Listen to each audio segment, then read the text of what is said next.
Hello all. So today we are finishing in chapter 4, talking about dietary carbohydrates and the health implications associated with them. So although improving somewhat, the diet of the typical American still appears to be unbalanced. In general, we consume too many calories for the level of physical activity we do, and we eat too much of the unhealthy fats and carbohydrates. Such a diet may pose several health problems. As we shall see in Chapter 5, excessive consumption of total and unsaturated fat appears to be of major concern relative to the development of several chronic diseases.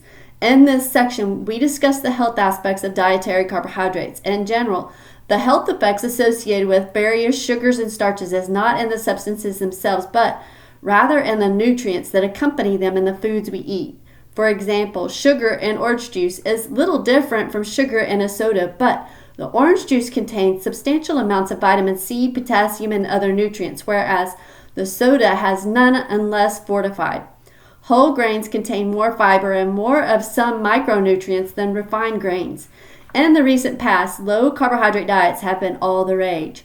As shall be noted in Chapter 10, research has indicated that such diets may have some health benefits, but these health benefits appear to be attributed more to decreased caloric intake than to diet composition. The pendulum, rightfully so, has shifted toward a diet rich in carbohydrates, specifically healthier carbohydrate choices. Nutritional Objectives in Healthy People 2020 and the 2010 Dietary Guidelines for Americans recommend that we consume more grains, making whole grains half of all grains consumed. We should also reduce the consumption of refined carbohydrates and added sugars, often referred to as bad carbs.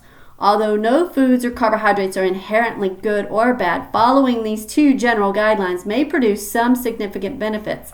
Additionally, an appropriate exercise program may have a healthy influence on carbohydrate metabolism. So, how do refined sugars and starches affect my health? As noted previously, sugars may be found naturally in foods, or they may be manufactured from starches such as high fructose corn syrup and added to foods. Refined starches are predominant in many foods such as white bread, pasta, and rice. Consumption of refined sugars and starches in excess may be associated with various health risks, attributed mainly to their high glycemic index. Dental caries. One of the most common health problems that has been associated with dietary sugar is tooth decay or dental caries. However, the National Institutes of Health, in its consensus statement on management of dental caries throughout life, noted that effective preventive practice involves a number of factors, including a proper oral hygiene, brushing, flossing, and the use of fluoride, and dietary modifications, use of sugarless products. Tooth decay is not necessarily a matter of how much sugar one eats, but in what form and how often. Dental erosion is increasing and is associated with dietary acids, a major source of which is soft drinks. Sticky, chewy, sugary foods eaten often between meals increase the risk of developing dental caries. Starchy foods that adhere to teeth, such as bread, are also cariogenic. Such foods may increase the presence of dental plaque, which may lead to periodontal infection. There are other chronic diseases that over the years dietary intake of refined sugar has been alleged to contribute to a wide variety of health problems, including obesity, diabetes, heart disease, and cancer, as well as various psychological afflictions such as hyperactivity in children, premenstrual syndrome, and seasonal affective disorder. Such allegations have been based mainly on theoretical considerations, but with support from some recent epidemiological studies. A habitual diet rich in high glycemic index foods theoretically may lead to insulin resistance and high serum triglyceride levels, risk factors for diabetes and heart disease respectively. This may be especially so in individuals who are obese and will be discussed in detail in Chapter 10. High sugar intake has been associated with development of cancer. The increased sugar intake may cause the pancreas to produce more insulin, which may cause hyperinsulinemia and increased insulin-like growth factor, factors that may stimulate cell division in the pancreas and lead to cancer. Additionally, as discussed previously, a high carbohydrate diet can affect the free tryptophan BCAA ratio and formation of the neurotransmitter serotonin. Serotonin may influence mood and behavior associated with PMS or seasonal affective disorder, or other psychological states.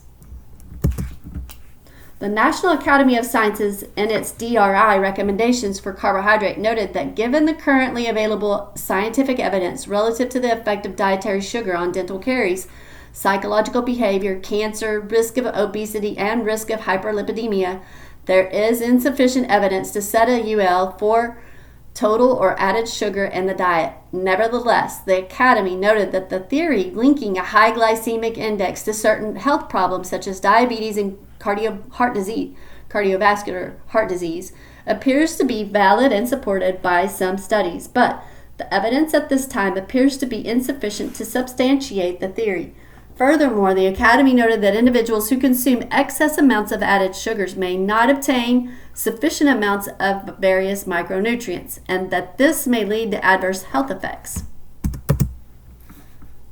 In the American Heart Association scientific statement on dietary sugars intake and cardiovascular health, there are recommended an upper limit of half the discretionary calorie allowance from added sugar. For most American women, this is no more than 100 calories per day, and for most men, it is no more than 150 calories per day from added sugars. Given these considerations and the fact that many health organizations recommend a reduced intake of refined sugars to about 10% or less of the daily caloric intake, it appears to be prudent to moderate your consumption of refined sugars and starches. And here it's giving you some recommendations for decreasing the intake of refined carbohydrates. So eating refined starches and grains sparingly and using them mainly as a side dish. Making sure that you're eating food labels and selecting foods that are low in sugar. Oftentimes they have diabetic foods that are low in sugar, and those might be a better choice than one that is, of course, full sugar. Reducing the sugar in foods prepared at home. Using other solutions. Some have started using honey as well as agave. So eating more fruits for natural occurring sugars rather than the processed ones, cookies and cakes.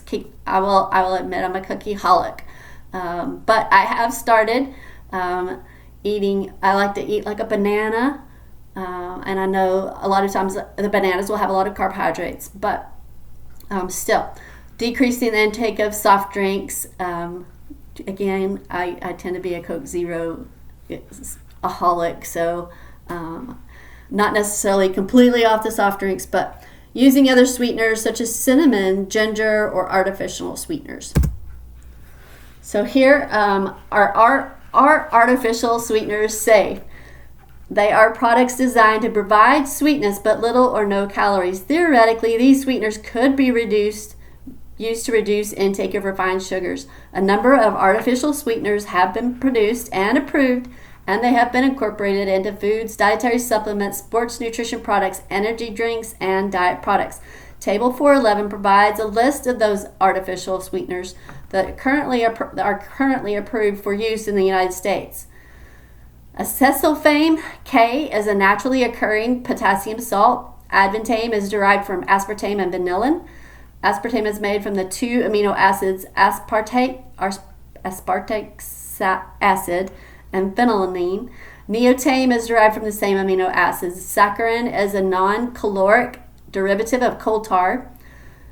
Serratia grosvenorel is an extract of swingle fruit, also known as luhangao or monk fruit. And stevia is a derivative of the plant Stevia rhabdinea. And sucralose is produced by altering the sugar molecule with chlorine.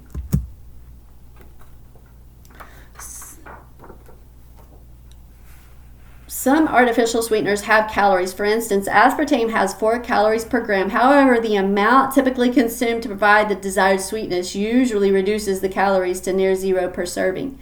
Artificial sweeteners are ubiquitous and are often combined with natural sugars to provide sweetness with fewer calories. For example, Coca-Cola markets Coca-Cola Life, a reduced sugar soda that is partially sweetened with stevia. Chobani markets several flavors of reduced calorie yogurts in its Simply 100 series that are flavored with stevia, and Arnold whole wheat sandwich thins are also contain stevia. Each of these sweeteners has undergone the necessary safety testing to be approved by the U.S. government. However, still some question regards in relation to the safety. As new artificial sweeteners are developed and incorporated into food, sports nutrition, low-calorie, and low-carbohydrate products, and because the use and approval of artificial sweeteners differ between countries, it is wise for consumers to consult with a regulatory body for the most up-to-date information. The interested reader should consult the website of the U.S. Food and Drug Administration, or the FDA, and search under the Food Additives section. Here, one can easily find currently approved artificial sweeteners, a summary of available safety data, acceptable daily intake ADI levels, and whom to contact to report adverse effects. Some sugar alcohols, which are mentioned early in the text, are another class of sweeteners. Common examples include sorbitol, xylitol, mannitol, and maltitol, but there are several others. The sweetness of sugar alcohols varies from 1/4 to 1/2 as sweet as sugar, up to about the same sweetness as sugar. Sugar alcohols do contain energy, about 1.5 to 2.5 calories per gram, but because of smaller increase on blood glucose, which is why they are found in diabetic candies, gums, and sugar-free chocolate. Sugar alcohols are only partially digested and metabolized and can lead to flatulence, diarrhea, and other gastrointestinal symptoms or discomfort. While these issues are typically associated with high intakes of sugar alcohols, some athletes may inadvertently consume large amounts of sugar alcohols because they are unaware that they are used in a wide variety of sports nutrition and dietary products. So why are complex carbohydrates thought to be beneficial to my health? To increase consumption of total carbohydrate in the diet while reducing the consumption of refined sugars, one must increase the consumption of complex carbohydrates. Some diet plans developed for health, such as the Pritikin program, recommend that 80% of the dietary calories be supplied by carbohydrates, mostly complex and unrefined. More recently, the Omni Heart diet focused on healthy carbohydrates, fats, and proteins. The Omni Heart diet plan includes the following tips for increasing consumption of the healthier carbohydrates.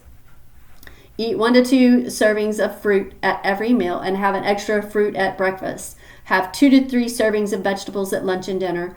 Create a fruit and nut trail mix for snacks. So a 1/4 cup of dried fruit with 1 ounce unsalted nuts. Use whole grains rather than refined grains as often as possible. And select legumes for a carbohydrate and protein source several times a week. The Dean Ornish diet plan is one that we typically tried to push with our cardiovascular patients after they had an event of heart disease, and so it's interesting to see it's still being pushed. I think it has undergone a little bit of change. So anyway. A diet rich in complex carbohydrates may reduce the percentage contribution from fats if excessive, which may confer significant health benefits as noted in Chapter 5. Complex carbohydrates are found primarily in starchy vegetables, whole grains, and legumes, but small amounts are also found in fruits. Whole grain products are one of the best sources of healthy carbohydrates. As defined by the FDA, whole grains contain only all 3 ingredients of a cereal grain, namely the outer bran and the inner germ and endosperm, and in the same proportion as found in nature. Seal noted that an increasing body of evidence from both epidemiological and prospective studies supports an inverse relationship between consumption of whole grain foods and risk of coronary heart disease. Over the course of approximately 20 years, those who consumed no whole grain cereals weekly had a relative risk of heart failure of a 1.0. Those who consumed 2 to 6 servings weekly had an RR of 0.79, and those who consumed 7 or more servings had an RR of 0.71, which represents about 22 to 28% lower risk of heart failure. So why should I eat foods rich in fiber? The current AI recommendations by the National Academy of Sciences for total fiber has been set at 14 grams per 1,000 calories, or 38 grams for men and 25 grams for women, up to age 50, and slightly lower amounts thereafter. Recall that total fiber consists of both dietary fiber and functional fiber, and various specific forms of fiber are found in each category. Some specific forms of fiber may be classified as both dietary and functional. Although the Academy indicates that specific forms of fiber have properties that result in different physiological effects that may impact health, it did not feel that the evidence was sufficient to establish separate recommendations for each type of fiber. Nevertheless, some feel that the use of water solubility classification system, as discussed previously, might be useful conceptually to illustrate the potential health benefits of certain forms of fiber. As noted earlier, dietary fiber is found naturally in various plant foods. So here in figure 4.13, you'll see various forms of fiber. In A, it's the skin of an apple that consists of the insoluble fiber cellulose, which provides structure for the fruit. The soluble fiber pectin glues the fruit cells together. And in B, it's the outside layer of a wheat kernel that's made of layers of bran, insoluble fiber, making this grain a good source of fiber. Fruits, vegetables, whole grains, and legumes, such as beans, are rich in fiber. So exactly how dietary fiber may be protective is not known, but several mechanisms have been proposed that may help in the prevention of certain forms of cancer, coronary heart disease, obesity, diabetes, hypertension, and various disorders of the gastrointestinal tract. Here are some of the theories relative to the potential health benefits of total fiber. Water-insoluble fibers are considered to be those with the greatest effect on fecal bulk. Adding bulk to the contents of the large intestine stimulates peristalsis and speeds up the transit time of food through the intestines. The increased bulk has been shown to dilute any possible cancer-causing or carcinogens that might attack a cell walls.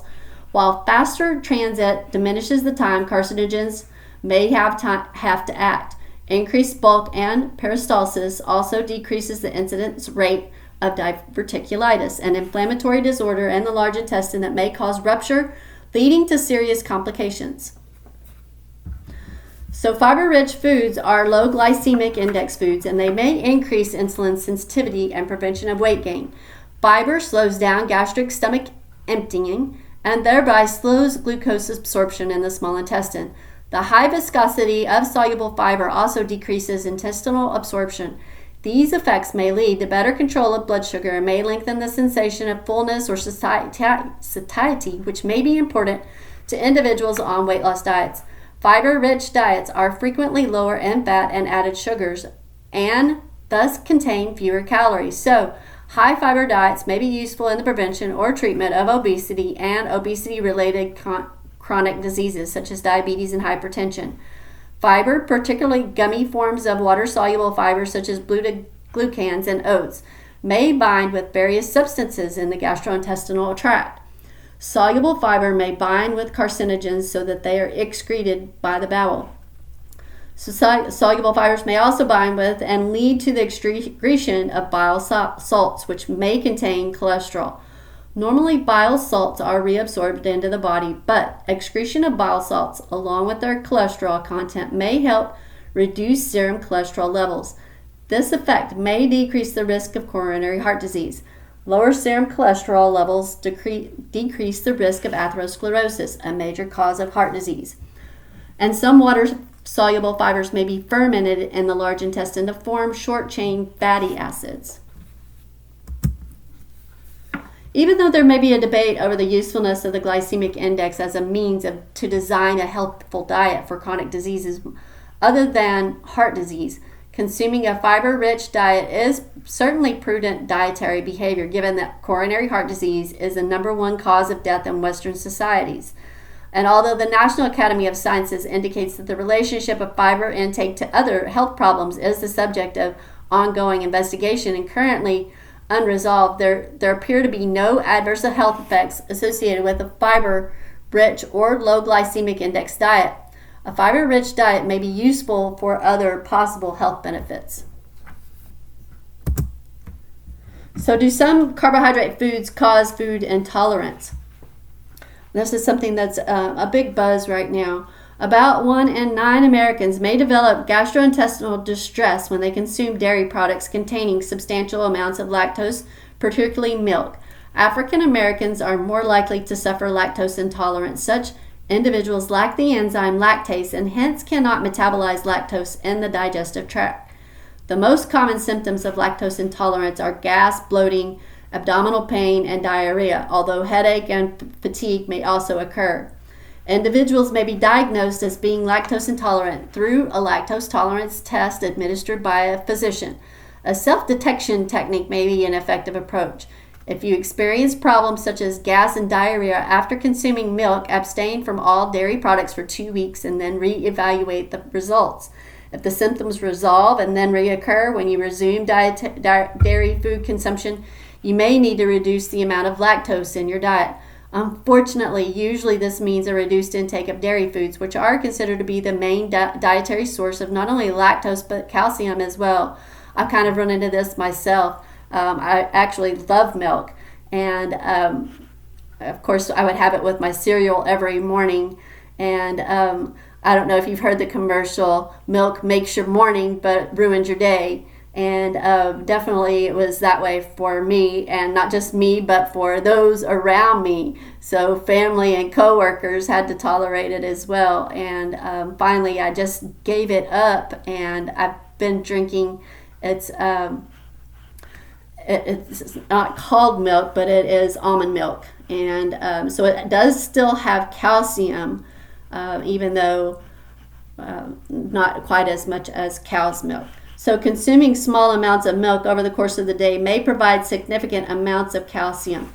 Dairy products have been fermented, such as yogurt, and may be tolerated and provide a good calcium source. Cheese may also be a good source of calcium, although it is high in fat. Dark green leafy vegetables, tofu, sardines, salmon, and calcium-fortified fruit juices are all non-dairy sources of calcium. Additionally, calcium supplements may be useful either in tablet form or as added to various foods such as soy milk, rice milk, or orange juice. I do take 2 calcium supplements each day. They're about 500 milligrams, and because of where I'm at with my age, at 52, it was something that was recommended by my doctor. So here are some suggestions from Consumer Reports on Health for 10 easy ways to eat more fiber. Look for good sources of fiber, about 3 grams per serving. Choose whole grains, 100% whole wheat or 100% whole grain. Start the day right with oatmeal or a high fiber cereal. Choose fiber-filled snacks such as raw carrots or celery, popcorn, or fiber-rich crackers. Drink it up. Blend chunks of fruit or vegetables with yogurt, juice, or soy milk. Smoothies.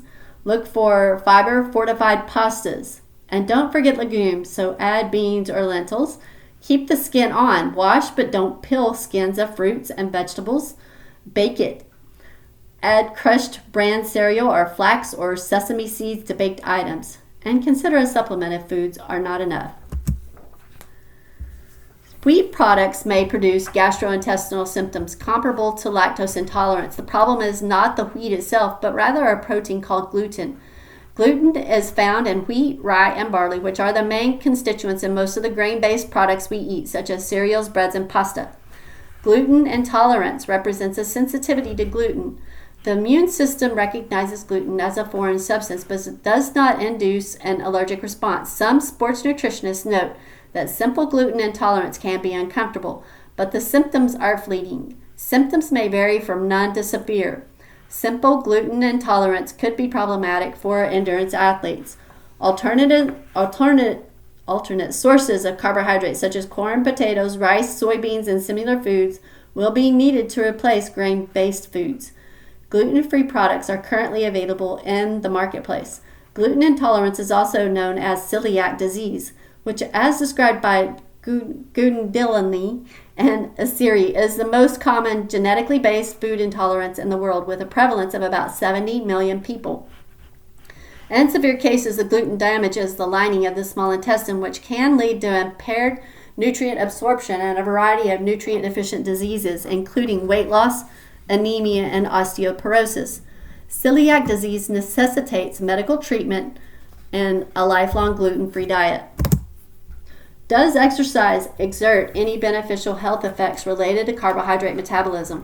As noted in Chapter 1, an appropriate exercise program may provide a variety of health benefits. In subsequent chapters, we shall detail the preventive health effects of exercise as related to several major health problems, such as obesity, diabetes, hypertension, and coronary heart disease. Some of these beneficial effects may be attributed to the effect of exercise on carbohydrate metabolism. Aging is normally associated with impaired glucose tolerance, which is associated with decreased insulin sensitivity. As shall be noted in Chapter 10, such effects may contribute to metabolic aberrations associated with the development of coronary heart disease. Exercise may enhance a glucose tolerance and insulin sensitivity in several ways. In the review, Asano and colleagues reported that a single bout of exercise increases bioavailability of nitric oxide, a potent vasodilator, which decreases post-exercise blood pressure. Additionally, increased carbohydrate oxidation during exercise can lead to increased fat oxidation post-exercise and at rest. Finally, a single bout of exercise improves glucose tolerance and insulin sensitivity and reduces glycemia for up to 72 hours. Chronic exercise training potentiates the effect of exercise on insulin sensitivity through multiple adaptations in glucose transport and metabolism. Exercise plays an important, if not essential, role in the prevention and treatment of impaired insulin sensitivity. So some key concepts to end the chapter here, or this particular section. Added sugars should be limited in the diet. The maximal recommended amount is 25% of your daily energy intake, but some health professionals recommend lower amounts of about 10%. Intake of refined starches should also be limited. Ideally, you want an increase in the amount of total fiber to be to about 25 to 38 grams per day, which may be helpful as a protective measure against the development of heart disease and possibly other chronic diseases.